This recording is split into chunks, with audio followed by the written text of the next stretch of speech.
Are you yet a member of Unfound's discussion group on Facebook? You should be. Stevie Scott Hammerle was a 26-year-old from Manhattan, Kansas. He was a father and was paralyzed from the waist down. On August 22nd, 1981, Stevie and a friend, Joe, were at a party. According to the host, the two left with intentions of returning. They were never seen again. I'm Ed Dentzel, and this is Unfound.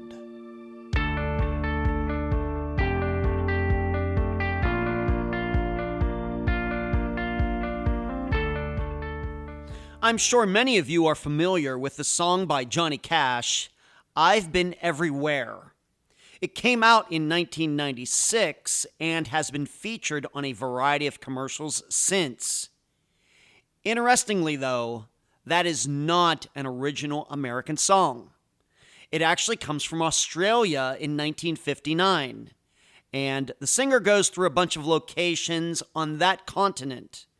And there are actually versions of that song that have been adapted for other countries too. True story. But I think of that song when I look at all of the places Unfound has visited over the past 7.5 years. Locations I'm not sure I'll ever see in person, although I hope I'm wrong about that. Nelson, New Zealand for Athol Turner. Llangollen, Wales, Trevelyan Evans. Luanda, Angola, Ben Padilla. Kuala Lumpur, Malaysia, of course, Flight 370. Moscow, Russia, 08. Moscow, Idaho, Gayla Shaper. Although I gotta be honest, to me, Idaho is kind of like in another country. Well, with the disappearance of Steve and his buddy Joe, the location is a first, but the name is not, kind of like Moscow. Either way, we have to figure out what happened when they went missing in Manhattan. And now a summary of the case. This is brought to you by my friend Megan Linez's website, charleyproject.org. Stevie Hammerle started his life in Michigan. That's where he met Lisa. They had a child named Lisa. Yes, really. Due to poor job prospects, they moved to Manhattan, Kansas, where things didn't get a whole lot better. Stevie had problems with the law, and before long, he and Lisa, the girlfriend, split up. To make matters much worse, Stevie was in a terrible car accident where he became paralyzed from the waist down. Luckily, the right person at the right time came along. Joe Grasher, who became Stevie's caretaker and would make sure Stevie's new life could be as normal as possible. And Stevie even found a new girlfriend, Jan. So, on August 22nd, 1981, Jan was holding a birthday party for one of her children. Stevie, Joe, and other adults and children were there. Jan later stated that Stevie and Joe left the party in a red van or truck. She thought they would return.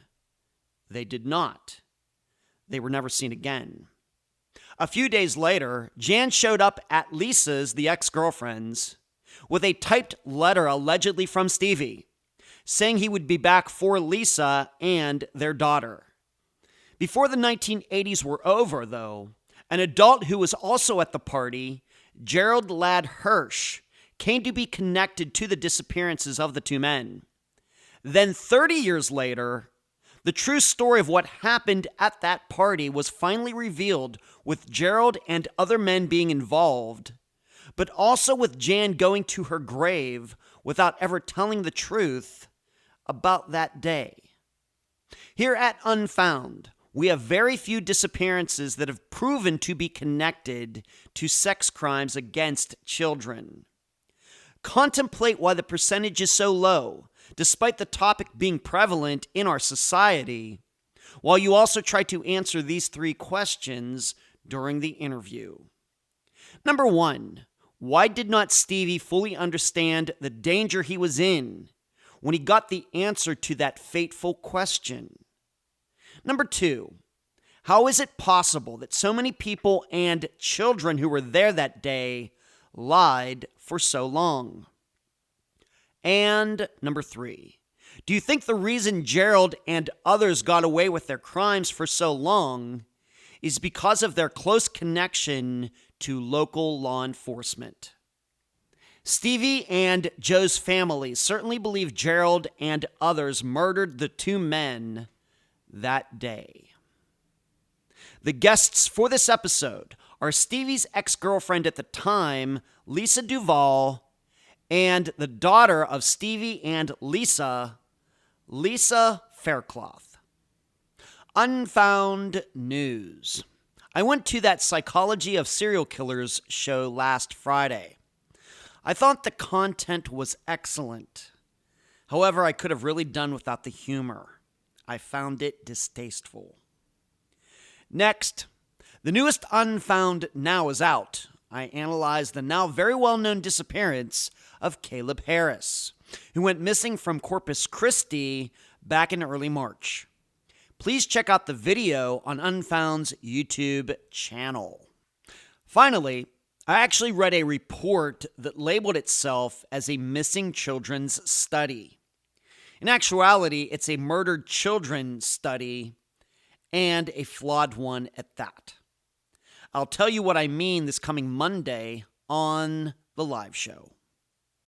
I'm so happy to have on this episode of Unfound the ex-girlfriend at the time of Stevie Hammerle, Lisa Duvall, and Stevie's daughter and Lisa's daughter, Lisa. Yes, they are both have the same name, Lisa, and trust me, this will all make sense in the end. Lisa and Lisa, welcome to Unfound. Hello. Thank you. Yeah, good to see you both today. And just for the listeners, we are doing this interview on April 28th of 2024. Of course, let's start here. And for all the listeners, I'm going to refer, being that they both have the same name, which I got to believe is very, very rare for mothers and daughters to have the same name. Of course, for sons, not unusual at all. Of course, my dad's name is Ed. We're going to refer to each of them as Mother Lisa and Daughter Lisa for purposes of this conversation. So, Mother Lisa, let's start talking about Stevie by just getting into I think you two first met in Michigan. So how did you two first meet, and tell the listeners a little bit about that?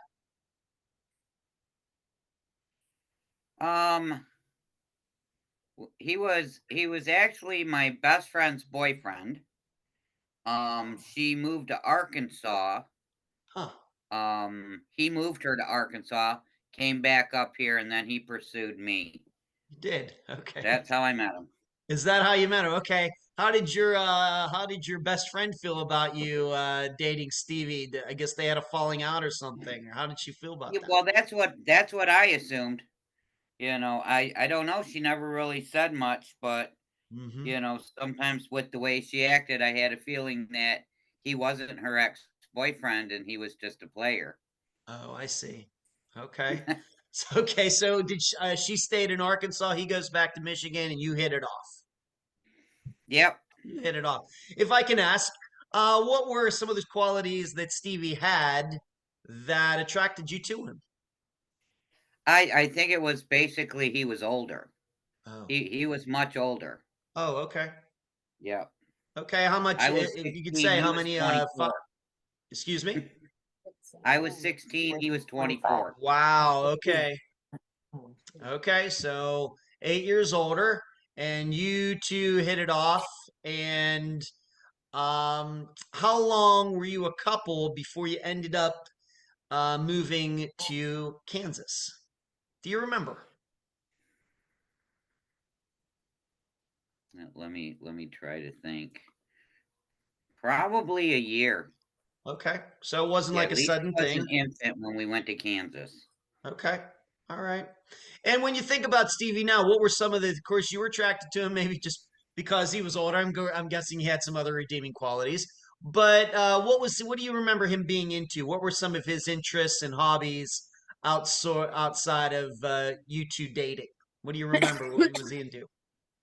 He really didn't have any interests or hobbies. Huh. He is a bad boy. Oh, he was. He was a Okay. bad boy. Yep. Okay. All right. Do you think that might have been part of what maybe at least at 16 attracted you to him as well? We know how women Yes. can be sometimes. Yes. They Okay. like the bad boys. Yep. Okay. What if you can say, I'm not, we don't want to get, we're here to make sure everybody understands he is the victim in this. But Yes. what were some of those bad things that you remember maybe from when you met him in Michigan?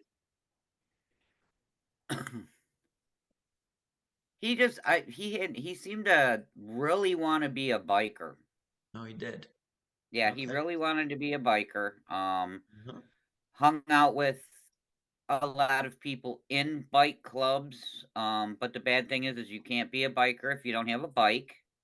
Yeah, right. So, Okay. there Did he was ever that. All right, did he ever end up owning a motorcycle? Nope. He didn't. Nope. Okay. No, he never did. Okay. All right. So he wanted to be in a motorcycle gang, but yeah, without the motorcycle, that's going to be a little difficult. Okay. Yep. All right. So you two are a couple. And what was the final, decision about moving from Michigan to go to Kansas? Of course, if you want to move, of course, people are moving all the time. But what was it about Kansas that, got your attention towards that state? Um, his sister, and you're gonna laugh, Mm-hmm. Lisa. Oh my goodness. Oh my Her, goodness. yeah, I have to ask, is she still alive? I don't know if I've yes, asked you. she is. Yes, she Boy, is. Lisa, if you're listening to this Yes, out there, I would have yes, loved to include you, but I don't know how yeah. I would have included And three She, Lisas in one conversation. But okay, P- please she's still continue. alive, but Please. um, her boyfriend at the time, up in the '80s, we were in a really bad recession here, Yeah. Yeah. and there were no jobs. Mhm. And Lisa's the sister's boyfriend guaranteed if we went to Kansas that there were plenty of jobs down in Kansas. Huh. So we came to Kansas. Okay. And in general, is that how it worked out? Were there jobs in Kansas, or was that true? Was that not true? Um, I will say Steve was able to find a job, Okay. but because of the tough persona Mhm. that both him and Dave, that was Lisa's boyfriend, Okay. like to emanate to people, Mhm. Steve would get paid on Friday Mhm. and take off with Dave till Monday or Tuesday when the money ran out, and then come back. Okay. It wasn't an ideal situation. All right. So he wasn't when he would collect the paycheck. This wasn't going into the bank, or he wasn't taking you out to dinner or something. He was going out with the guys with his money. Yep. Okay. Yep. All right. Let's bring daughter Lisa into this maybe for just a little bit. Of course, you were very young when your father went missing, but maybe what have you heard about him over the last 40 years? Maybe from, of course, maybe something that your mother Lisa has not included. Maybe from Stevie's sister Lisa, while these Lisas. Maybe something that you think about, a story or something you think about, even though you personally didn't know your father. What maybe you can make a comment on that, daughter Lisa. As far as stories, not really too many. I don't think I've really ever really asked. And then she has told me some stuff, but like I told you, my memory is just not all there. Yeah. Okay. I remember her telling me he would never just take off. Yeah. I was his world, and that's like pretty much it. Right. When you see yourself, daughter Lisa, do you look more like your mother here, or do you look more like Stevie? What would you say? Oh no, I'm a spitting image of her. In our Oh, yeah. age groups, I'm a spitting image of her. Okay. All right. Just I'm seeing this here, but I just wanted to see what your opinion of it was, and of course, for the listeners, maybe you're just listening. Of course, they'll have an opportunity to watch this as well. Okay. So you get to Kansas, and Mother Lisa. When does daughter Lisa come into your and Stevie's life? In all of this, when does she enter your lives? She was born before we went to Kansas. Okay. So she was born in June of 1980. Okay. So there were 4 of us and an infant driving down to Kansas. Wow. All right, so it was And we you spent and Stevie, and the then first 2 or 3 weeks living out of the car. oh my. All right, so and this Remember you is telling me that. yeah, daughter Lisa remembers that. So this is in where the disappearance occurred in Manhattan, Kansas, or somewhere else? Oh, it happened in Manhattan, Kansas. Manhattan, Kansas. Okay. So you get to Manhattan, Kansas. You're living out of your vehicle, unfortunately, for a little while. I'm guessing you finally found somewhere, and what did you end up doing there, Mother Lisa? Did you not get a job then, or you told us already about Stevie? He found a job, but he was spending all the money on himself and his buddies. What about you? What were you doing? Of course, then being a mother at the time. I wasn't able to get a job because I was at that time considered a runaway. Oh, because of your I age. was only 17 years old. Yeah. Okay. So Is I that wouldn't have something? had a babysitter for the baby. Yeah. Plus, I really couldn't get a job because I was considered a runaway because I left the state. If I stayed in the state of Michigan, I wasn't a runaway. But once I left the state of Michigan, I was considered a runaway. Wow. Is that something your parents, I mean, maybe I should ask, being at your age, it was your age at the time. How did your parents or other family members feel about you running off with Stevie to Kansas? Yeah, they weren't happy. They didn't know where I went. Oh, they didn't. They just know I was just gone. Okay. All right. When you say you run away, did they file some sort of paperwork? Oh, yeah. Or they did? Yes. Oh my gosh. Okay. Okay. So you're in Kansas, but in Michigan, you're considered a runaway. So I guess if they'd have, I mean, are we saying if they would have tracked you down, you might have been escorted back to Michigan, possibly, or Oh, yes. absolutely. Okay. Okay. Absolutely. Yes. All right. Okay. So how long was it once you got to Kansas with you and daughter Lisa and Stevie, the relationship between you and Stevie started to come apart? Because my understanding is at the time of his disappearance, you two were no longer a couple. But how long did that take once you got to Kansas? Realizing that it was a huge mistake, it was about 2 weeks. Oh my. Pretty It quick. it Pretty it was quickly. it was it was pretty it was pretty bad. It was pretty bad once we got there. Okay. You know, just being homeless, and then we did find a house with his sister and her boyfriend, and that was horrible. Absolutely horrible. And then we moved in with another family and kind of rented a room, and that was pretty bad. And he was also getting in trouble and getting arrested and going to jail, and it wasn't a good thing at all. Okay. Just an example. What was he getting arrested? We don't have to go through all the charges, even if you remember them. Just to give the listeners a little example. What was he getting in trouble for? Uh I know he was out one night with another girl by the name of Lola, Hmm. and for some reason got mad and took a brick and threw it through the window of a gas station. He was arrested for that. That was Okay. that was the main one. Okay. All And the right. first time they arrested him, because she knew me, the first time they arrested him under Steve Faircloth.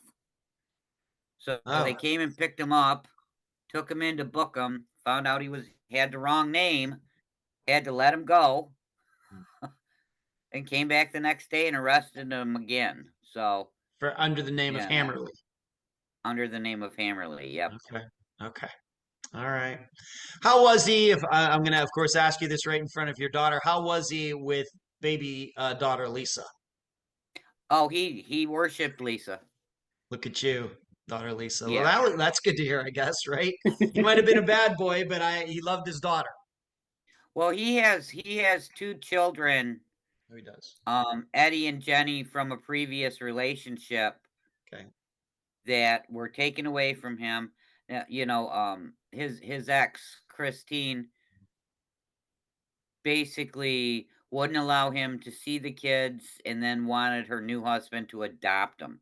So she wouldn't allow him to see them, and he swore he would never let anybody ever do that to him again.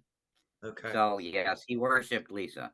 All right. So even though he was being a bad boy and you two weren't working out, he certainly loved his daughter Lisa and wanted to be her father. Oh yes, Right. definitely. Okay. All right. Very good. Well, that's good to hear. All right. I should ask you maybe one more thing. Being that you were considered a runaway in Michigan, are we also saying had Steve gone back to Michigan that he would have gotten in trouble? Would there have been charges awaiting him for that? Do you No, think? No. Okay. no, Okay. no. There wouldn't have been because I wouldn't have been, or even if I'd have been with them, as long as the runaway's home. And when my parents tried to put him in prison for statutory rape, Yeah. DNA didn't exist back then. And I just basically said he didn't touch me. Okay. You know. All right. So you're there in Kansas, things kind of not going the way that you expected, and you and Stevie cease to be a couple. Where does he go? Where do you go? What is the situation then that you two are not a couple? Because once again, you two were not officially together. You weren't living together when he went missing. So what exactly went in this time? And maybe you can kind of put this in a little bit of a timeline as to when the breakup, you weren't living together anymore, and then when he went missing. What was going on with all of that? Well, what had happened is we had gotten involved with this family, and we first stayed in their house, and that was pretty bad. Then we ended up staying with their sister. Well, wait. First we stayed with the sister. That was bad. Then we went and stayed in their house. That was even worse. But the lady we were staying with had a cousin, Johnny, who was there. While we were there, that was when Steve had gotten arrested, and he ended up doing, I believe it was 6 months in jail. Oh my. So, I got an apartment. Thought he was going to get much longer in jail. Got an apartment. Johnny moved in, and then Steve got out of jail. Then he ended up staying in the apartment. It was a very strange situation. Yeah. Sounds and me and Johnny ended up getting a house and just left Steve and all of his friends in the apartment. in that apartment. And if you could, of course, we recognize that he went missing in August of 1981. When do you think this all kind of occurred? Approximately. In 1981 or 1980? What do you think? I'm trying to That's all right. Take your remember.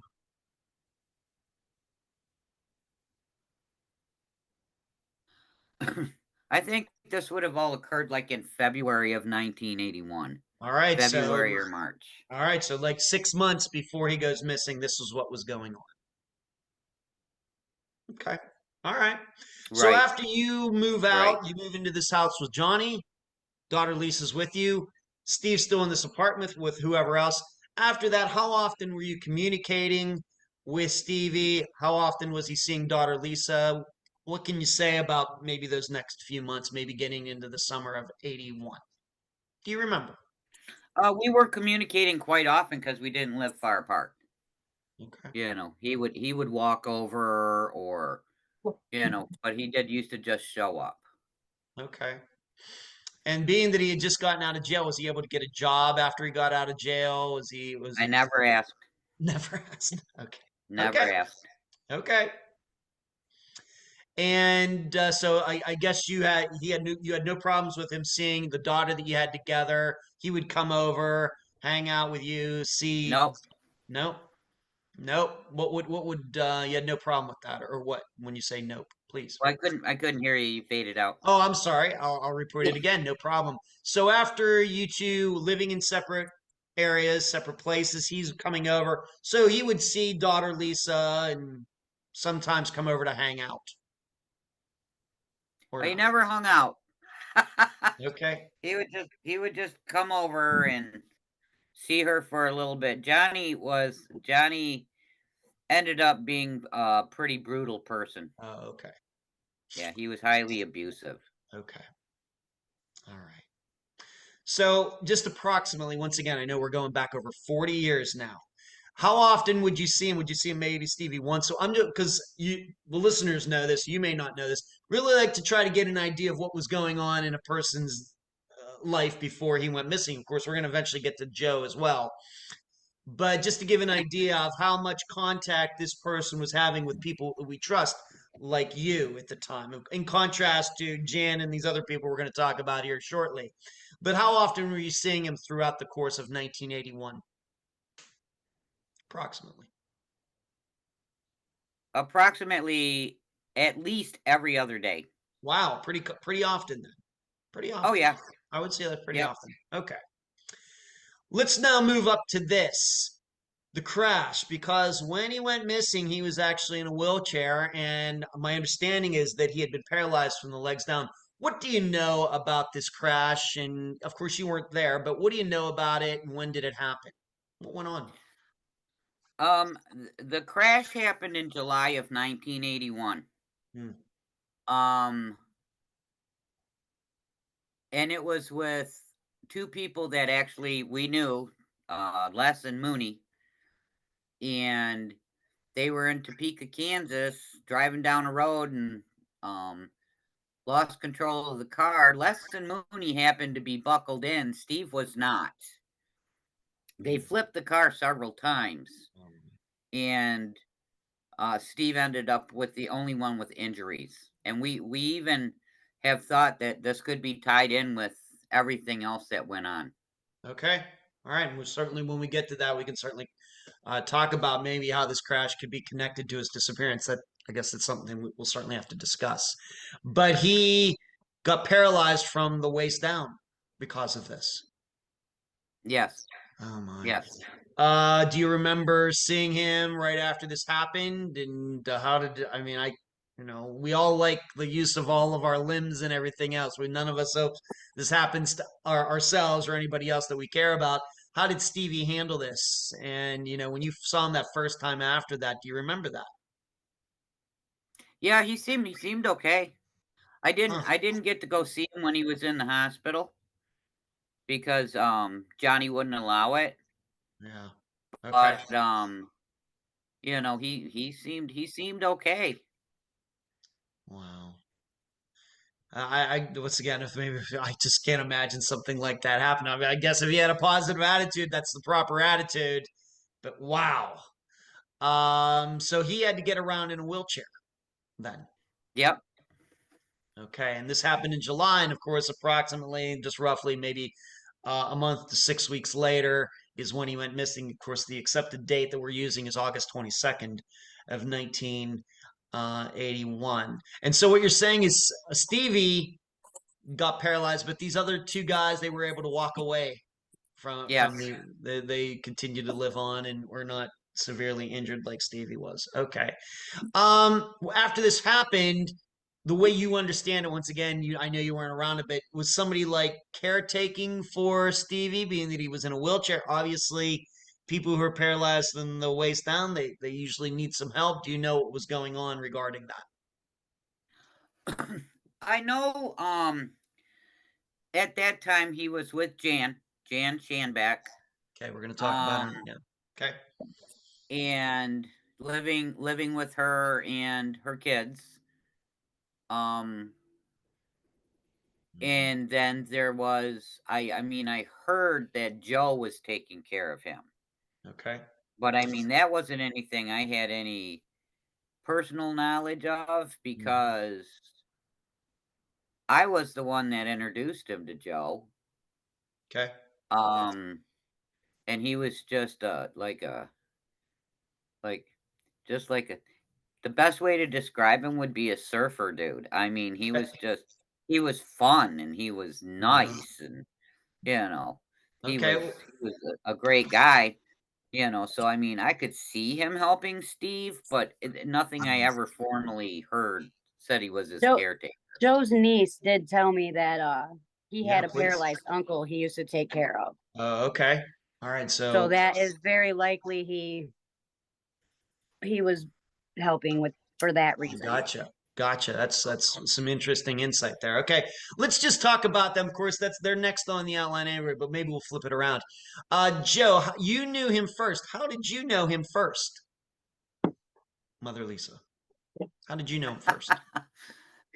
Because our house was on let's see, our house was on, I think it's Colorado Avenue where we lived, and we'd had a party and he was at the party, but then for like 2 or 3 weeks after the party, he kind of stayed at the house. And he came and never left. He never left. He was a really nice guy. I mean, we had an extra room, but then we realized that neither me or Johnny knew him. John thought he was a friend of mine, and I thought he was a friend of John. So we were like, "Yo, yeah, you're gonna have to go." That's this is very interesting. He was a really nice guy. Yeah, this really sticks out, Mother Lisa, because you've said that Johnny was not the greatest guy, but he just allowed this other guy just to move in. Yeah, because I couldn't understand it, and that's why I thought he was Johnny's friend. It was okay. a weird thing, but Joe was really neat. I mean, he was a real nice guy. He was really friendly, and Okay. How much do you mean, being that when you did find out that neither you nor Johnny knew him, did you take a time to get to know Joe, like his background, or do you know anything about how he ended up in Manhattan, Kansas, or anything like that? Anything? I don't know how he ended up in Manhattan, Kansas, but I do know that he had been out with a couple of friends of his, and there was a terrible car accident. And Joe had been injured in the accident. So him and Joe kind of like were injured but walked away from the accident, but the third person in the vehicle with him had been decapitated. Oh my So God. it really traumatized Joe a little bit there. And I do know that there was a huge lawsuit going on with it. Okay. But other than how he ended up in Kansas, nothing. I don't know. Right. And daughter Lisa, some of his family are out there. You've actually spoken to them, but you should know, the listeners should know, I've tried to reach out to them for the purpose of the interview, but they haven't gotten back to me. But you've actually had some contact with Joe's family over the years, daughter Lisa? They actually contacted me. They did? They had found, they came across the Facebook page. It was the niece. Okay. And she said, I think her name's Michelle. Yes. But she had came across Facebook page, and this was when the police were saying they had no record of Joe Grasher, and everybody was saying, they didn't know who he was. He didn't exist. There's nothing here. So I'm like, I don't know anything about the guy. But this is what I've always heard. So I had posted some stuff, and they contacted me, and she sent me some pictures. And I sent the pictures to my mom, and she said, that's Joe. Wow. That was when we found out we had the last name wrong. Wow. Right. And daughter Lisa, why don't you just talk about the misunderstanding regarding the last name, what it actually is and what it is, and like some media accounts out there. Please explain the difference. Well, Mom and everybody pretty much thought it was Grasher or something with a G. Grasher. Grasher is pretty much all we could say. So we set out to kind of look for information. Obviously, didn't find any under that. But anytime I would ask the detectives, they would say they didn't. They told me they didn't even have a record of my dad missing in the beginning. They had nothing. And we're gonna get into So then they're saying, well, this Joe doesn't exist. Da da da da da. There's no proof. We can't find anything. And I don't know. Something made her do a search one day, and it popped up my dad's page. And how I don't know how they actually what they searched. I don't know if they were searching Grashner and this popped up or what, but because I don't think they had Steve's name, like my dad's name. Okay, gotcha. So I don't know how, but she came across, sent me the pictures, and basically he was, just kind of traveling, drifting, I guess how it was explained in a newspaper article that actually did exist, but nobody knew existed. That had his name in it, by the way, since 1981. Right. But so just to clarify, what is his actual real correctly spelled last name? Grashner. Grashner. Grashner. Okay. All right. And the listeners, if you go, once again, there are some media accounts where it's just Grasher without the N. But officially, it's Grashner, Grashner. Yes. And just to follow up on that for one more moment, so are you under the impression that they knew Joe went missing back then, but they did not know that his disappearance was connected to Stevie's? Is that? No, I know. No, they know. They know. They tried telling me a lot of stuff, and I could never find any information. All of a sudden, they tried telling me my dad didn't exist. Yeah. All of a sudden, one page of this file pops up in some box, and then I'm told this Joe doesn't exist. And I actually had a detective say, well, maybe they went missing at different times. There are actual newspaper articles that states Joe Grashner and Stevie Hammerle went missing from a party. Yes. And then years later, I finally got to see a very heavily redacted first page of this report. Joe and Steve's name is both in it. Okay. So they knew. Okay. Very good. All right. So thank you for all that. Very good. Excellent. So Joe Grashner, if there is any doubt, it is Joe Grashner. Mother Lisa, so how did it end up that we already talked kind of about this, but do you remember the first time you realized, Joe Grashner is now becoming like Stevie's caretaker, actually pushing him around? Do you remember that? Was that something you knew before Stevie went missing, or was that something you knew after, the way you remember it? That was something I knew after, because whenever Stevie would come over in his wheelchair, he's pushing himself. Like I said, we didn't live far apart. Yeah. Right. Okay. You've already mentioned, so we'll come, of course, we're going to talk a little bit about Joe a little bit later, but now you've already mentioned Jan Schanbeck, Schanbeck. Unfortunately, she is deceased now, if anybody wants to know. But when did you knew her before Stevie went missing? In fact, you just said that Stevie was living with her. How did these two meet? Do you have any idea? What can you say about Jan? So this group of people that we knew in Kansas, everybody kind of knew each other. Mm-hmm. So I knew Jan before Steve met Jan. Okay, once again. Okay. How he ended up with her, I don't know. Could have been the fact that he needed a place to live once he lost the apartment, and he ended up at her house. Okay. All right. And how did you know Jan first?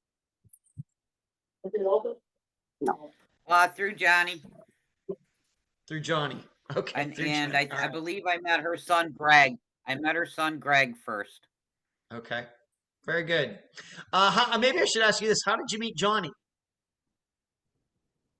When we lived in the house, he was cousins of the lady we were staying with. Okay, very good. And you became a couple. All right, so this is Jan. And is it your impression then that Jan and Stevie, were they a couple? Were they just roommates? Were they romantic? Of course, now he's in a wheelchair. I don't know how that would have affected their relationship. What is your understanding? Um, well, my understanding Yeah. is they were just roommates because she was much older. Okay. And somewhere in there it became romantic. Okay. All right. So Stevie's roughly 7, 8 years older than you are, and then you're saying she was even older than Stevie was. Oh yeah, Okay. yes. Okay. And she She had had some 6 kids. kids. And she had some kids that we're going to talk about here in a second. She had what, 2 or 3 kids, correct? 3 kids? 6. 6. 6. Oh my gosh. Okay. Okay. So Jan and Stevie become something. She's much older. He's living there. Of course, now he's paralyzed. But then Joe's taking care of him, and we got all these kids, and all of you people kind of know each other. You having moved there from Michigan, and everything else. Okay, let's just talk in general. Of course, we're gonna have to talk about him specifically eventually. But when did you first hear about this guy, Gerald Ladd Hirsch? And my understanding is maybe some people just knew him as Gerald Ladd, or maybe some people just called him Ladd. Maybe there's some discrepancies there. But in news accounts, he's called Gerald Ladd, Ladd, like Cheryl Ladd, and Hirsch, Hersh. When did you first hear about him? Was it before Stevie went missing? It was I knew of him. Okay. I did not know that he was involved with him. I mean, because back in the day in Okay. Manhattan, Kansas, Okay. they had like this Manhattan Mafia. Huh. And he was supposed to supposedly be the ringleader. So he was somebody you really didn't want to have anything to do with. Okay. And he once again was much older. Of course, Steve's in his mid-20s, and Gerald was much older than that. I think so. Yeah, I yeah. can't remember how old he was, but yeah. All right. He's got arrest records back from like the late 60s for robbing banks. And I He think he does. was like teen to early 20s then. I think that daughter Lisa is correct about that. We'll just take for granted. Of Yeah. course, I'm sure I don't have it in my notes here, but I know I have his age written down somewhere. It does occur to me that he was quite a bit older than Stevie, which means he was quite a bit older than you at Yeah, the he was time. quite a bit older. Yeah. All right. So once again, you did have a knowledge of him before Stevie went missing. The way you Yes, remember. but Okay. I don't the way yeah, Okay. I didn't really associate with him. Right. Okay. Did you ever personally ever see Stevie and Gerald together? If you can remember.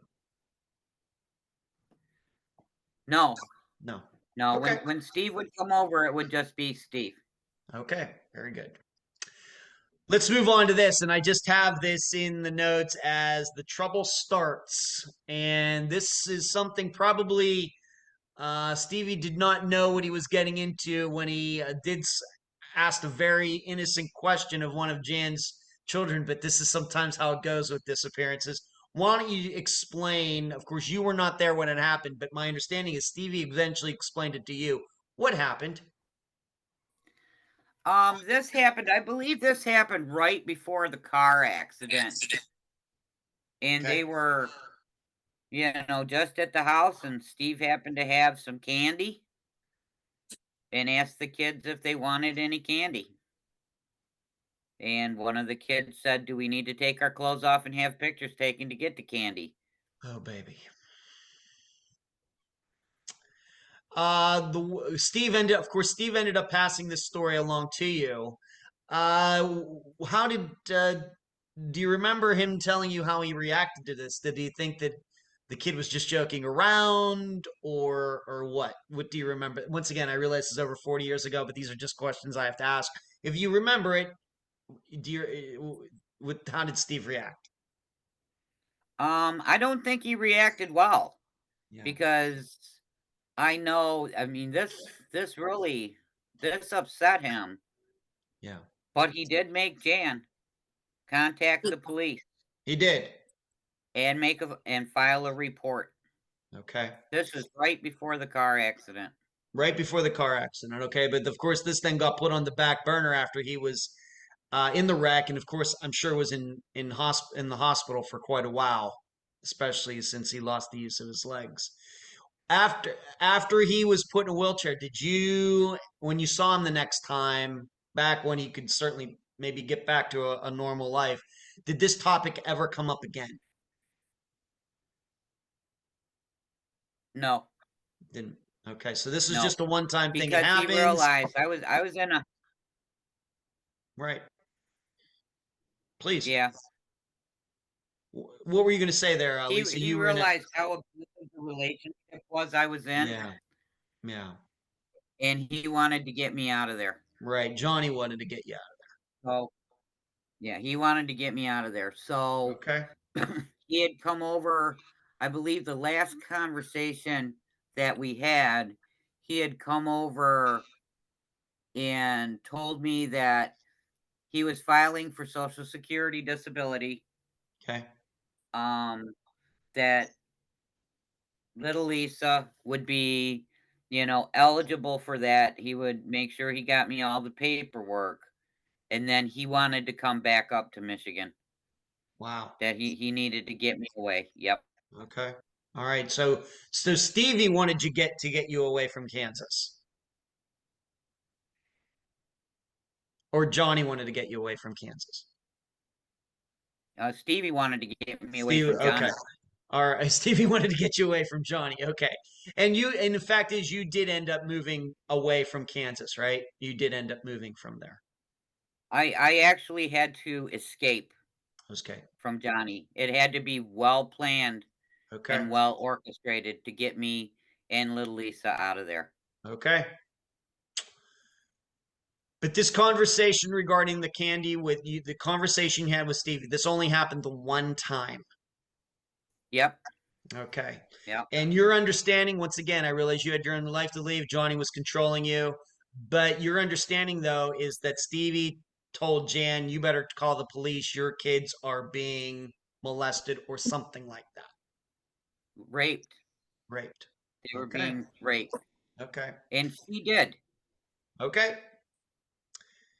During this conversation, did Stevie ever give you any indication of who he thought might be doing that to Jan's kids? Did a name ever come up?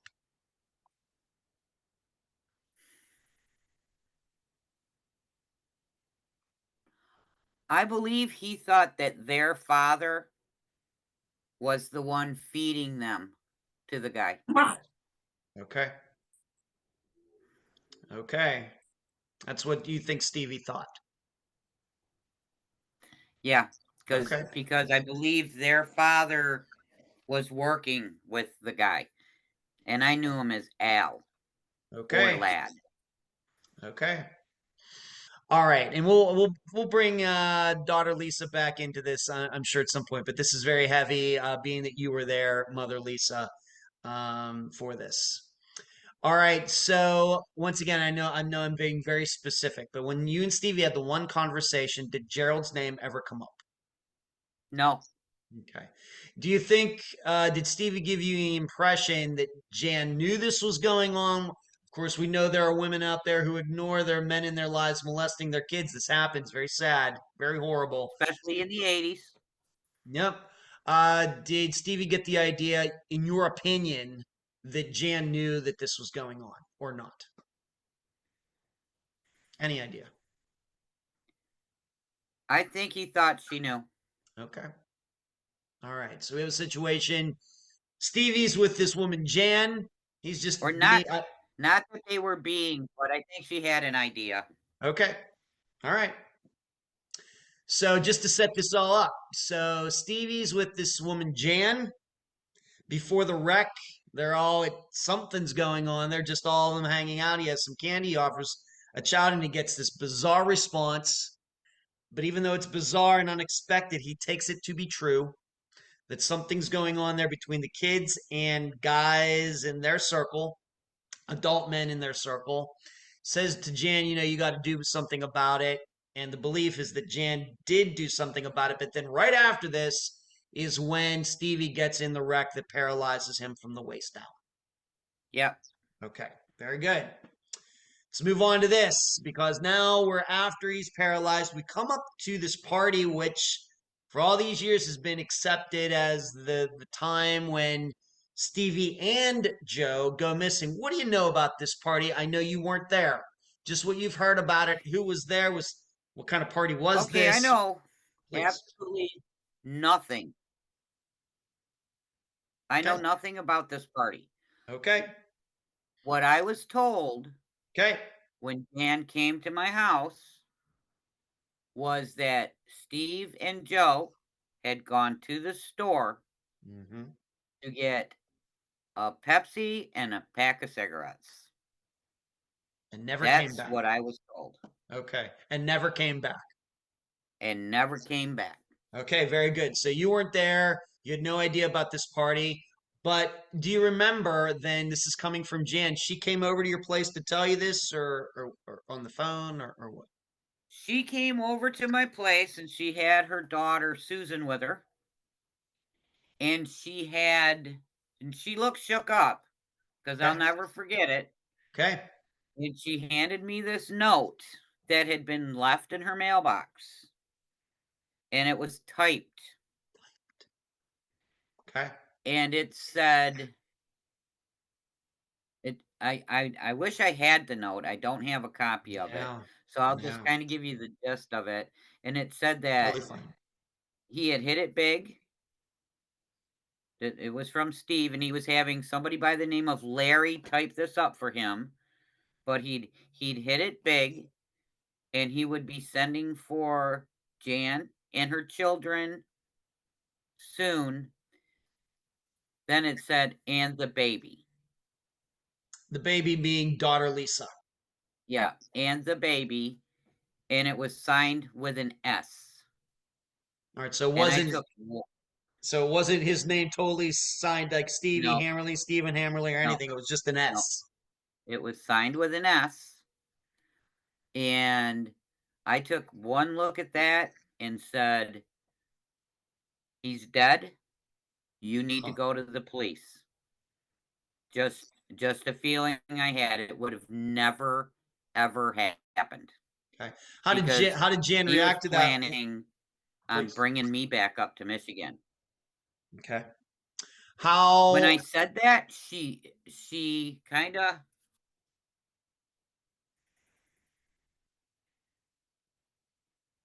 You keep freezing. No, that's all right. You just keep talking. It's recording. Don't you worry about it. You just keep talking. If I can't hear you, I'll let you know. You just keep talking, please. So I'll just set this up for you again. Yeah. How did she react when your reaction was, what, this letter's BS? How did Jan react to that? I told her she needed to go to the police and report it. She never said anything about a party. And so she actually left the house and went to the police and did file a police report. Wow. Okay. So in your opinion, do you think that she believed the letter? You, of course, did not believe the letter. So in your opinion, you think that she actually believed the letter?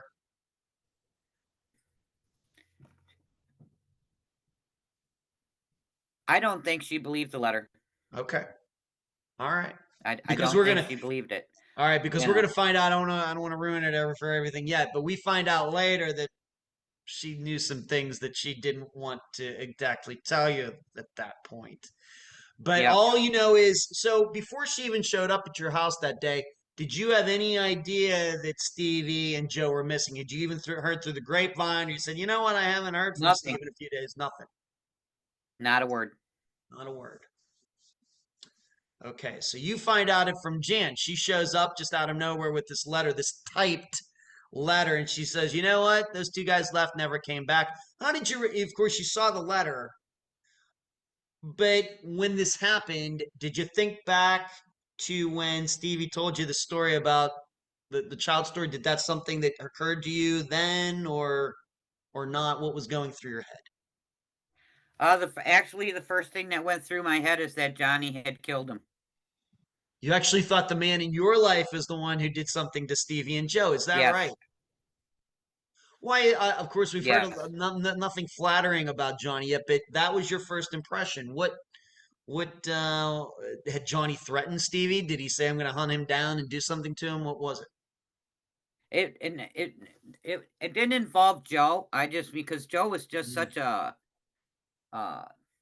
he just was such a, he just traveled around and stuff like that. I didn't even think of Joe, Okay. but Johnny at the time worked for the cemetery department. And he used to tell me that he could make you disappear, bury you in the cemetery, and nobody would ever know where to look for you. And I mean, that was the first thing popped into my head because he Okay. hated Steve. Yeah. Okay. All right. So you were thinking originally that Johnny did this. All right. And when did you maybe start thinking that Johnny didn't do this? How long did it take? Maybe because we know You know, I we know you really- think something differently now, but when did it change? Years. It took years. Years. Okay. Years. So Because I came back to Michigan. yeah. Okay. So would you say, as an example, would you say you went through most of the '80s thinking that Johnny did something to Stevie? Yes. You did. Okay. Yep. All right. But not one police officer spoke to me ever. Okay. So he goes missing. What you're saying is you believe that Jan filed this missing persons report and that you were never, even though you're the mother of daughter Lisa, who you share with Stevie, they never came and spoke to you. Nope. Never. I don't even know if she mentioned my name in it. Okay. So what goes on after this? You find out about this letter. Jan leaves, and you go back to Michigan. When did you exactly go back to Michigan?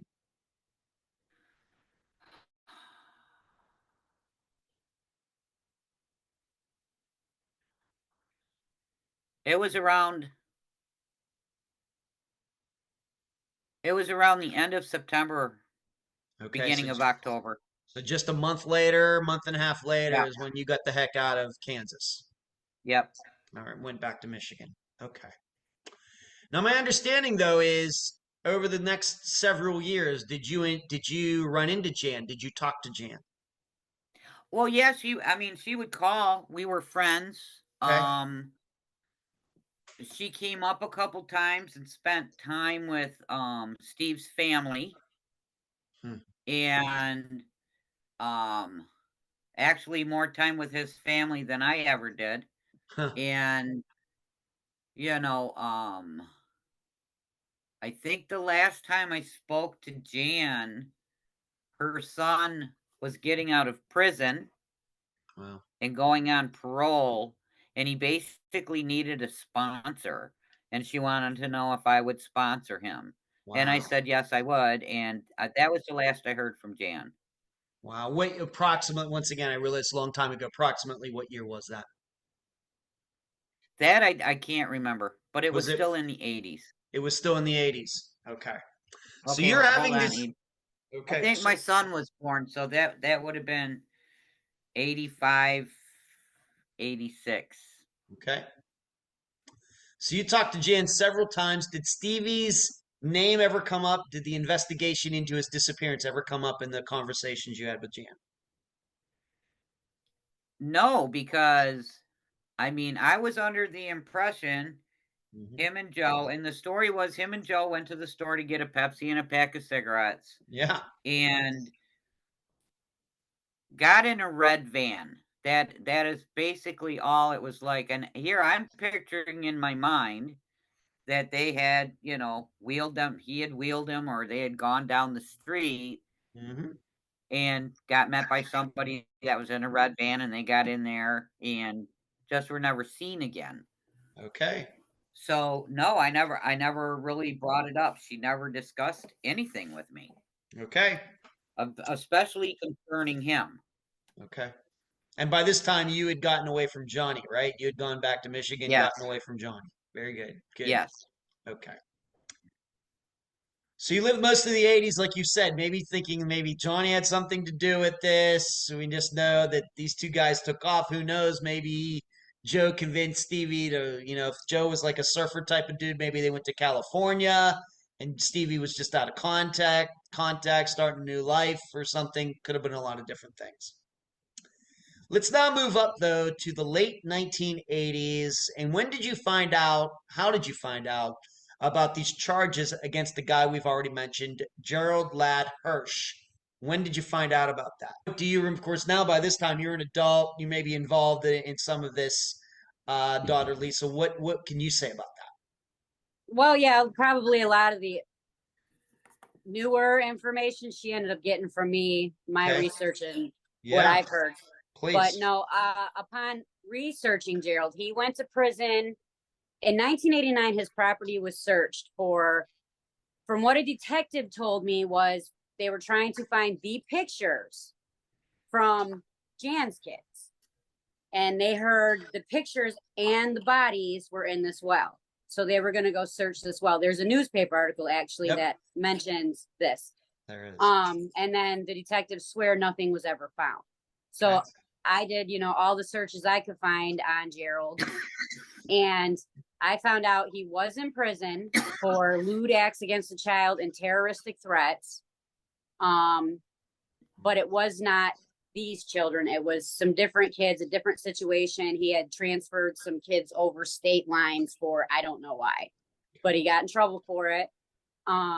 He got out in 2010 because he was dying of cancer. And in 2010, he passed away.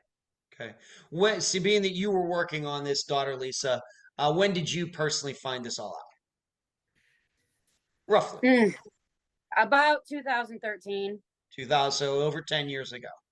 2013 to 2016 is when I got a lot of information. Okay. Yeah. Very good. And going back to Mother Lisa, so this is the same thing for you. You didn't know that Gerald had been charged with all of these things until like 10 years ago. No, what ended up happening is I had Steve declared legally dead. Okay. In Lisa was 1991. 11. That would have been 1991. Okay. And I finally got somebody at Social Security to listen to me, and they did a complete investigation, and they declared him legally dead. In, I'd say 1993, I received a phone call from the KBI, and they said basically, since he was declared dead, they were assuming we had found him. Oh. And would it be okay if they closed the case? And I said, Ah. absolutely not. Absolutely not. Right. Lisa really started taking an interest in knowing more about this investigation. And throughout all of this time, anytime I'd call Riley County, you were treated horribly. They were horrible to deal with. And so I gave her the phone number, and I said, you go ahead, you call them, because they are horrible. And her first experience calling them, she called me in tears because they were absolutely horrible to her. They told me he didn't even exist. Yeah. Yeah. Okay. And and you're talking 20, 30 years now, so you're going to have different sets of detectives on this. Oh, for sure. And Several different, yes. Definitely the whole mentality there had not changed. Then I received a call from an officer. Now, I was under the impression he was a detective, and he read the police report to me. And I was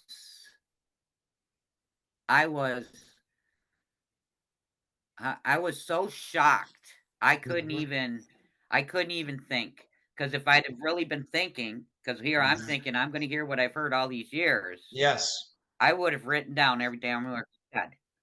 Okay. Because I've never been able to get this report again, but he read the police reports, and the party was mentioned.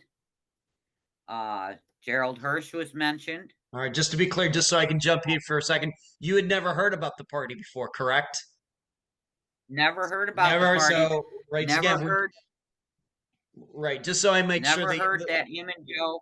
Yeah, just make sure. I want to make sure the listeners understand it. So throughout the '80s, you're seeing Jan. It's just I don't know. They were there and then they weren't there. They went down the street, never came back. What do I know? But in the report that this police officer finally read to you, oh, there was a party. Oh, Yes. Joe and Stevie were there. Oh, all these things that Jan never told you. Correct?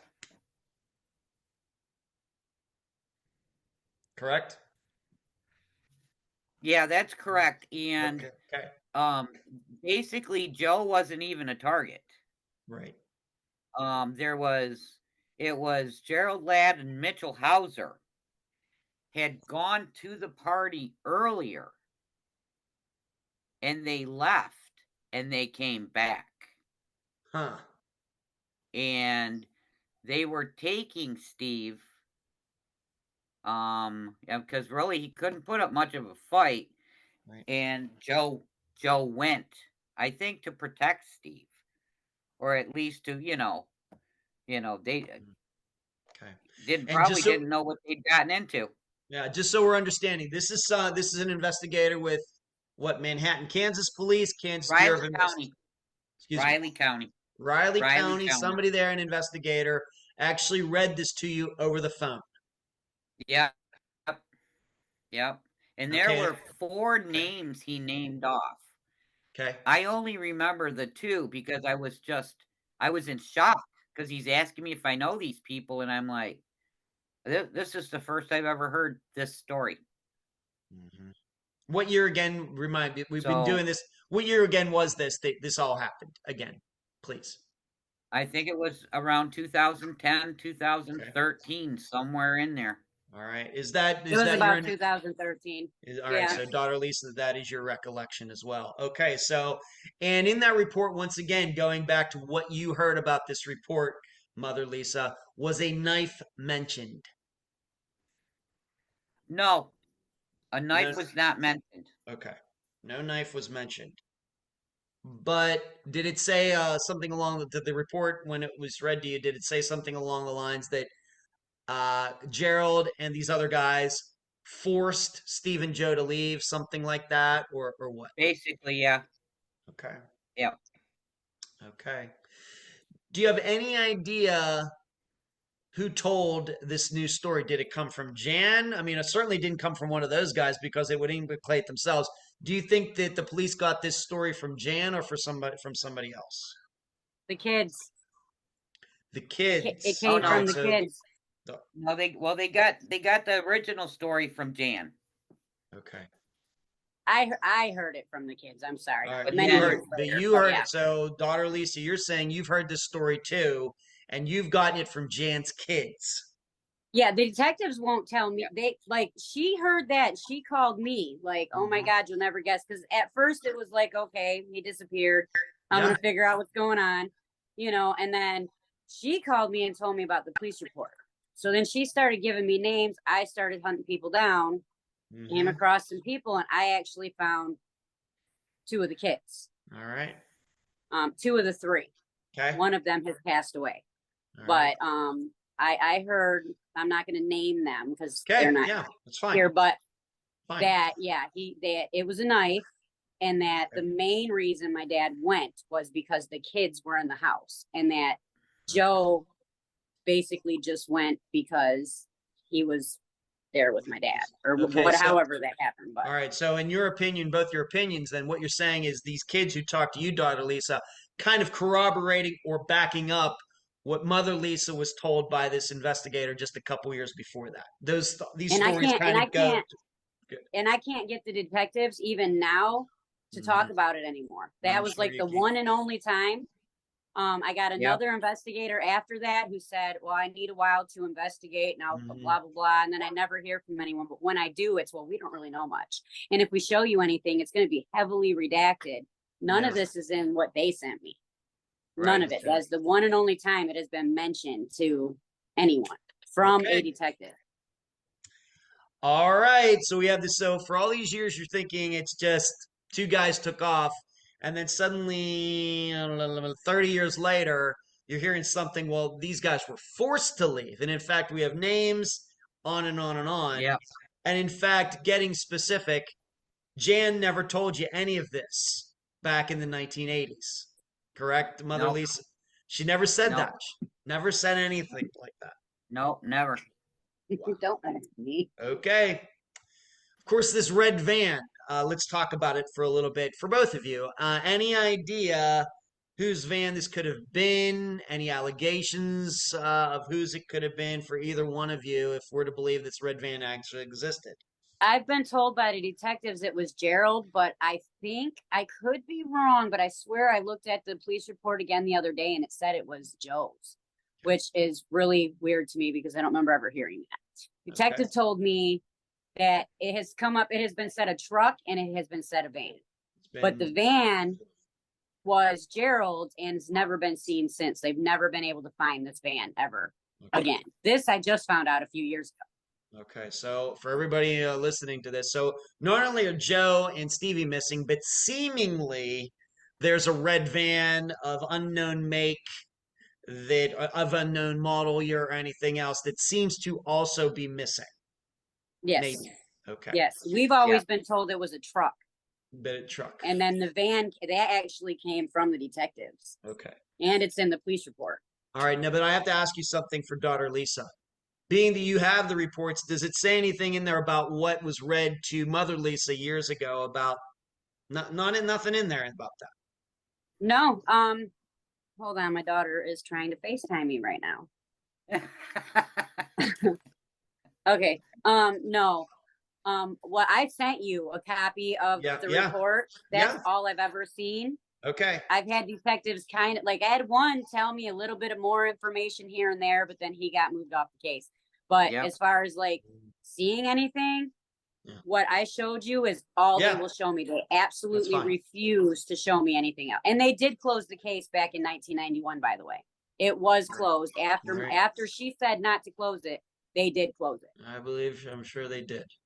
All right, so I just once again, we have to remember, even though we're recording this, we have to remember at the point everybody is listening to this, I have to explain a few things. So what we're saying is, roughly 2013, Mother Lisa has this conversation over the phone, and just out of nowhere, this police officer with Riley County says, here's what went on, and I'm going to read this from a report, and it's all this stuff.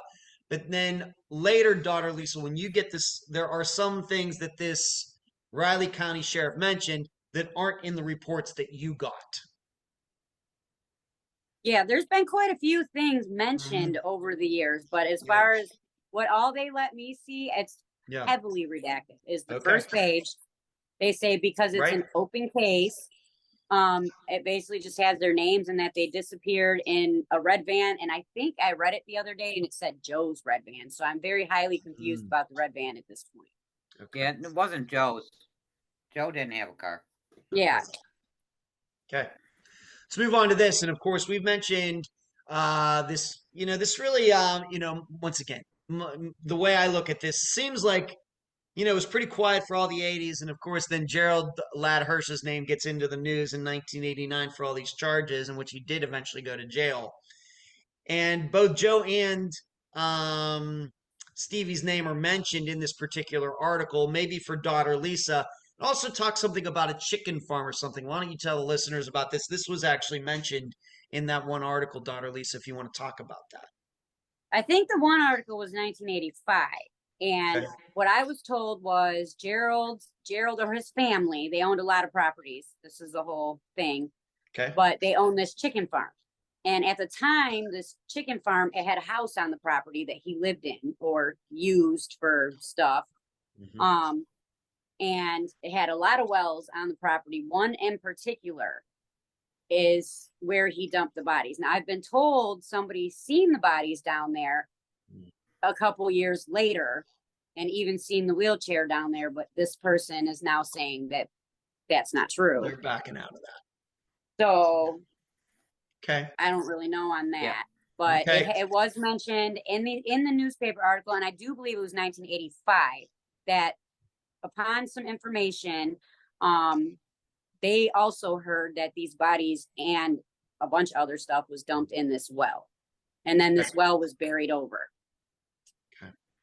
Right. And once again, we're not, this is once again something that was written in a Kansas newspaper at the time, connecting Gerald Hirsch to Joe and Stevie's disappearances. This is not something we're just hypothesizing and theorizing on a podcast. This was actually written in local media at the time. Police were on the property looking for Joe and Stevie. This is not something, they're not, we're not guessing at this connection. Obviously, police think there is a connection, even though they haven't been able to prove it yet, right? I've been told that police know that there is, but Okay. they've always maintained their innocence, and now everybody's dead. So Yeah, right. And we should just the say police Jan's dead, actually, Jan's dead, Gerald's dead. So yes. Mitchell just passed away in November. Okay. The police actually told me, and this was back in, I think, 2016. One of them finally said, well, I hope you know that they are passed away. There's no doubt in our mind that they were murdered. Okay. So they know. They just never, I guess, pursued it. Okay. Going back to Mother Lisa now, given the police and what the police know, quote unquote, there have been allegations that maybe police knew what Gerald in the area. They knew that Gerald was no good, and he had this interest in underage kids. They had just underage kids as of course they're kids if they're underage. He had interest in kids. This is something that maybe some people covered up. This is something that's been on your mind all these years, Mother Lisa. Yeah, because when we were able to once we were given names from that police report, started looking into it, and the Manhattan Mercury is their newspaper there. They didn't really update their records till a few years ago to allow you to get past the 80s. But I was able to bring up articles where Gerald Ladd was good friends with the police commissioner. And, highly regarded. Yep. And I saw it too. That's about the time all of this started happening. So there were a lot of things there was a lot of corruption back then. Yeah, the way I would explain it, what I've saw is that, he went to jail, and then Gerald Hirsch was trying to portray himself as like some reformed person, reformed prisoner. I'm going to get involved with, reforming these people, and I'm going to be a good person in the community, and I'm going to work with police to make sure that when prisoners get out of jail, that they don't go back to jail, rehabilitation. He's really trying to portray himself as a man, as the man of the people.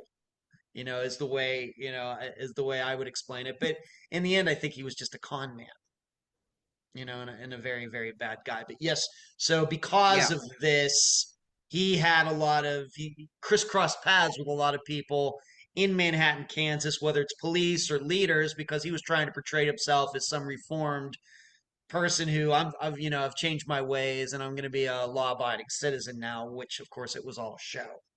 Okay. Yeah. Now, if everybody isn't stunned by everything that we've talked about so far to this point, I'm going to allow Mother Lisa to give us kind of like the kicker in all of this regarding Jan, and who did she end up marrying in, I guess, 1983? She ended up marrying Stevie's brother, Ricky. That has to be one of the most incredible Where I just found this out. How did I not know this? Yeah, daughter Lisa. I was the one who broke that when I came across it. I think I was the one that broke it to daughter Lisa on this, and she certainly was stunned because obviously daughter Lisa knows a lot. Even though you were 1 year at the time, you know everything there is to know, at least publicly, about your father's disappearance. But yeah, why don't you talk a little bit more about that, Mother Lisa? When did you find that out? How did you react to that when you found out that Jan, who had been with Stevie, of course, he goes missing, Rick Hammerle, comes in there and then marries Jan. Just, if you could take us back to 1983 when this all happened. So Ricky And his name is Ricky. Yeah, I know. His mother had a thing about naming him Stevie, Ricky. Yeah. You know, Yes. then she took off. But Ricky was, the only way to describe him is kind of like fully institutionalized. He Yeah. had been in and out of youth homes, boys' homes, and prisons his whole life. That was the life he knew the best. So anytime he would get freedom, he would like purposely do things to get put back in prison because that's where he felt most comfortable. But when his brother Stevie disappeared,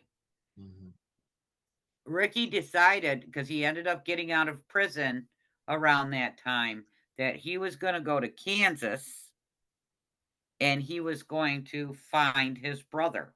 Wow. So he went right to Jan's house.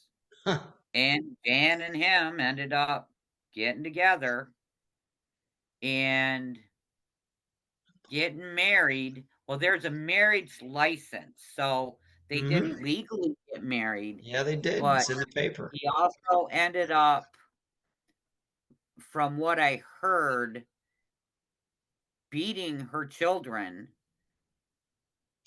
very badly. There's some kind of kidnapping in there, or holding them hostage in the house. And then he ended up going to prison in Kansas, which he wanted to go to prison in Kansas because he wanted to find out what happened to his brother. And you know, he got out a few years later, ended up going to his sister's house. I think that was in Illinois, and then he just disappeared. Okay. He just completely disappeared also. Right, he did. So it's not just it's not just Stevie is missing and not just Joe is missing, but then Ricky here in around 2010 or something like that, he got out of jail and he went missing too. Yep. Just no record of him, and I've tried to look him up. Something happened after he got out of jail, and he's off the grid, or he's dead, or something. And I will of course post a picture for everybody to see, all wherever I can on the internet. Ricky is one scary looking guy. He is. He scared me. Yeah. Scary looking guy. He was scary. I always told Lisa, if he ever reaches out to you, don't have anything to do with him. Right. He's one scary guy. Exactly. All right. So there's maybe he's not officially listed as missing. He's not on NAMUS or anywhere else. But good luck trying to find any last address or anything for him in the last 13, 14 years. Yeah, his arrest record stops in, I think it was, I want to say Kentucky. Again, my memory. I had all this information. Kentucky, yeah. It was Kentucky or Georgia. I traced him to the last known, and it was all through arrest records. Yeah. And it just stops in, like, I don't know, 2014, 2016, somewhere in there. Yeah. And there's I've even called like down to wherever it was he was last incarcerated, and they haven't seen him either. So no idea. Yeah. And the mugshot, that was scary. The last mugshot of him. Yeah, I found him on mugshots.com. Found him. Let's move on. Let's move on to this. Now, as far as Manhattan, Kansas, and that area, given that we're talking about adults who were molesting kids and any what we have it in the notes, collateral damage, any other adults or children who are missing who could be connected to any of this. Maybe this is a better question for daughter Lisa. Have you ever come across any children who are missing in the area, or people around Manhattan, Kansas, like from 1980, 81, 82, that might in some way also be connected to all of this because they found out something or something like that? Anything like that? I have actually looked into this, not very deeply though, but I have, and one of my advocates there in Kansas also has, and she kind of still does. Me being, I was only one then, so I don't really know anybody. I've gone like through the list of the names my mom has given me. I've searched people, I found stuff out, but as far as like missing, no. And I know that there was like a child abduction case. I think it's been solved since then, but it kind of just took over the media for the longest time. So when you're searching certain years, this is all you can find. There's like nothing else you can really find. I've looked into it, but not really like deep, but I wouldn't doubt it, but I can't say for sure. Okay. All right. How has this affected you? We'll go to Mother Lisa first. Yeah, I realize you and Stevie were not a couple. Of course, you have a daughter together.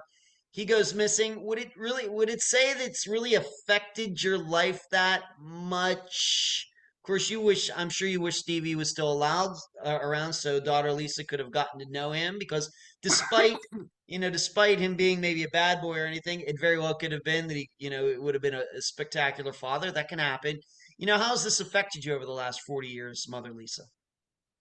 It's not having answers. Yeah. It is not having answers, and it didn't impact me too badly, because I was up here where I felt safe, but it was the fact that when Lisa started getting older and asking all kinds of questions, just not having answers. Because all she was ever told until she really started digging is that he was passed away. And I told her that, the story of how he disappeared in Kansas, but the impact it's had is the impact it's had on her. And her basically seeing and going through the same thing I did, because I did eventually give up. Yeah. With the way you were treated by the Riley County Police Department, Yep. I mean, it was horrible. And then to see her start to go through it with them and not being able to get any proof. I mean, there were a lot of things that, I know when I first came up to Michigan and I was, around his family a little bit. I do know Joe's mother was really, really looking for him, and she was like here looking for Joe. She Yeah. was in Kansas all the time. She was bringing in psychics. They were doing searches, um, and that kind of petered off. But I never like knew her name. Okay. I mean, I was young, very young when all of this happened, Yeah. and Yep. then when the door started opening again, just to have them slammed right in your face, just because one guy read me that Yes. full police report Yeah. where there were things that I'd never heard, but then all of a sudden the door slammed in your face because now they're gonna deny, they're gonna say there's no records, there was never any Joe, and I'm like, nope, I was there. I was in Kansas when this happened. There is a Joe. Um, and then we'll get positive things like they sent an old typewriter to the KBI to be looked at. And this was a few years ago, but nothing ever came of that. And they're going to close the case because they're not going to waste any more resources on this to uh, then they have reporting to Lisa that they have one of the kids is cooperating and they're speaking with them and getting information to all of a sudden that being gone to now we have a new detective looking into the case. And you just have to keep repeating and repeating and repeating the same thing. Yet there's I mean, I've asked for a report, a copy of the original police report, and they won't give it to us. I want a copy of that letter. That is the one thing that cemented everything in my mind Yep. that he was gone. Because he, first of all, where would he have got a typewriter? Um, how would he have hit it big? There's just no way. Um, Ah. and he referred Yeah. to his daughter as the baby. So whoever it was didn't know who she was. Right. Didn't know her name. Didn't know her name. Right. Because he would have, so I can imagine him being out with whoever did this and him saying, "But I have a baby." That's all I can imagine, and I've thought of that for many years. But I mean, everybody's dead now. Everybody that was involved is dead now. Mitchell passed away just a few months ago. They never reached out. They never said anything. And when we spoke to this new detective, asked for again the original copy of that police report and that letter, still haven't got that. We probably never will. So we don't understand what they've done. They haven't done anything with this investigate. They never investigated because all the answers are right there. They left that house with certain people and never came back. Yeah. So, so your understanding is, of course, Jan is the one who had the letter. Did she give it to you, or did she take it away? She gave it to you that day, or not? Did she do what? Did she give you that letter that day? Oh or no! Oh no! She Jan took the letter. She took the letter with her. She went and filed a police report. Yeah. She also had Steve's personal, like his wallet. Yeah. Which, if he was going to the store, why didn't he have his wallet on him? She wouldn't give me his wallet. She wouldn't give me any of his personal stuff. Which I never, because it could have been things I could have used, to get help for his daughter, but she never would give anything back. I don't know if she gave it to his family. I'm not sure if the family knew a little bit more than I knew, because it was a strained relationship there with me and them. But it's just going through this and repeating it for over 40 years. Yeah. And still not having any answers. We've gotten more information off newspapers.com that the police didn't even know. Yeah, I believe it. Supposedly. It's hard to know what they know and what they don't know sometimes. That's they play stupid and everything else, and every 6 months there's a new detective. The only reason there's a detective on it now is because Mitchell Hauser just passed away. And we called, and then Lisa got one of her advocates to go there and have a meeting with him. But in a few weeks, it'll be blown off. Or we'll call, and they'll be like, "Oh, we're not going to investigate anymore. It's too old. There's no new leads, and everybody involved is dead." We're gonna sign a new detective, or we're gonna sign it to a cold case team, or I can just go through all these that I've gone through all these years. Yeah. Yep. They won't allow me to put it on a cold case show either. I've tried. You've seen the emails. They said they're just not comfortable releasing the information, which makes sense to me. If you don't want to investigate it, why can't I have a cold case team investigate? It just doesn't make sense to me. Yeah.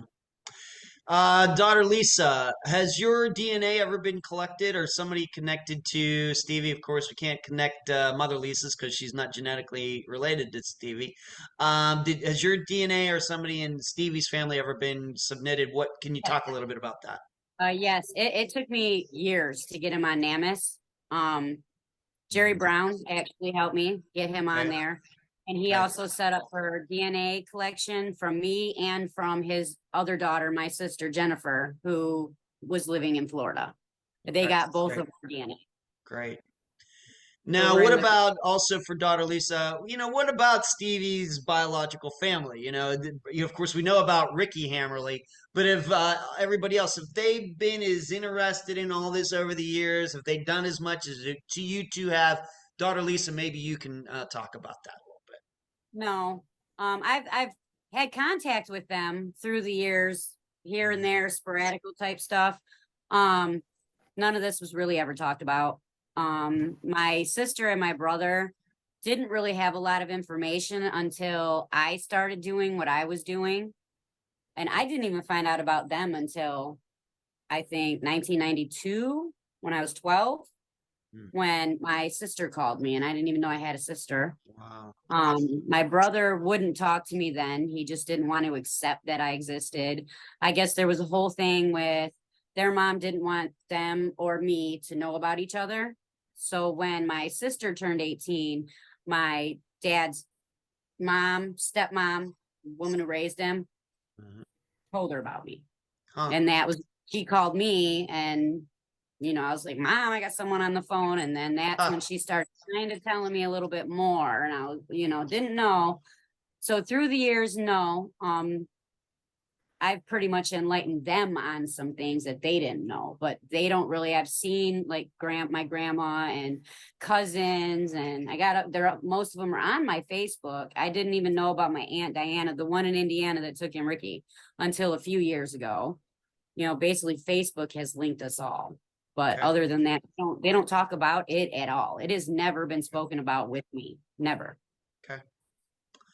Daughter Lisa, once again, why don't you tell the listeners about a Facebook page or any other places on the internet, any social media accounts that you have regarding Stevie Hammerle's disappearance? Why don't you mention that right now?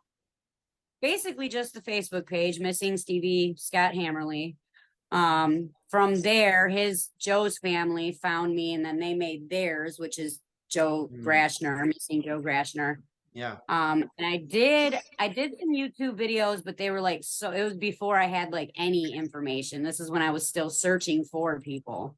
Okay. And so I haven't really done much of that, but you can search his name on YouTube, those will pop up. But other than that, no, if you Google his name, you'll find a bunch of articles from 2013. Yeah. When one of my detectives decided to do what he called a media blitz, but he didn't even tell me about it. I just searched his name one day and all these articles popped up, but they all say the exact same thing. It's nothing, pretty much. Nothing. Okay. So, and a couple years ago, I think on the 40th anniversary, the news station there in Kansas did a news thing on it, a brief news thing on it, but it's been really hard to get the media. Really hard. Okay. Mother Lisa, any final words before we complete this interview? I'd just like to see some closure. Yeah. I want him to find him. Okay.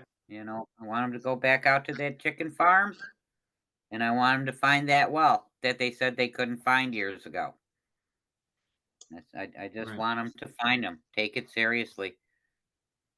Okay. Well, they found it. They searched. They told me they searched the well and there was nothing in it. At that point, like we had said, this is me just assuming at this point, but we found the ties between him and the chief of police back then. I think he was tipped off, and I think the bodies were moved. Upon a recent discussion with the most recent detective, he said he has also heard the bodies moved. That was the first time I've had them admit to that. Okay. The police even admitted that they heard the bodies had been removed or had been moved at some point. Yes. Okay. And I did have a dive team out, actually, Adventures with Purpose. Yeah. But they could in the water, and that was because they don't search missing person cases like this type. Right. They search for cars. They might have fell in the water, but they couldn't get in the water. So the water was open, and I've never heard from them again. Which I believe Riley County told them to come back. Okay. Daughter Lisa, any final words before we complete this interview? Just want some closure. I just want to bring them home. Okay. That's it. No one can get charged now. I just want to bring them home. So if you have any information, now's the time. Everyone's gone. Yeah. Right. Yeah. That's one of those things, you don't like the time to pass because people do die and everything, but also with time, people loosen up a little bit. If some people do die, maybe suspects or witnesses are afraid of them. They find out, John Smith's died. I can now go to the police because I don't have to worry about any revenge or anything. That's what I'm hoping. That's what I'm hoping. Okay. I was told that they do want to conduct another search, but they didn't say where. And they're going to use dogs. I do know that because my advocate there in Kansas, she's right now training cadaver dogs. So you'll let me know how that goes, and we'll update if it ever happens. They like to say things to get me to go away. So Yep. Yeah, they do. That's what police do. That's true. But I appreciate both of you, both daughter Lisa and mother Lisa. I appreciate both of you appearing on this episode of Unfound. All right. thank you Thank for you. having us. You're welcome. And that was my April 28th, 2024 interview with Lisa Duvall, ex-girlfriend at the time of Stevie Hammerle, and Lisa Faircloth, daughter of Lisa and Stevie. I thank them both for appearing on audio and video for this episode. And as the host, I hope I did a good job of keeping everything organized, given they both have the same first name. What strikes me most prominently about the disappearances of Stevie and Joe is that out there in the interwebs, you can read a lot about how people go missing due to knowing too much. Yet, here at Unfound, we have very little proof of this after 330 disappearances. True, I'm inclined to believe this happens in the mafia, and we may even have touched upon that when Unfound covered the disappearance of Nicholas Masucci. Even there, though, the evidence is scant, despite what a certain YouTuber has asserted. Other than that, though, we've seen a lot of smoke in many Unfound disappearances, but certainly no fires, just rumors, no facts. Yet, here we are.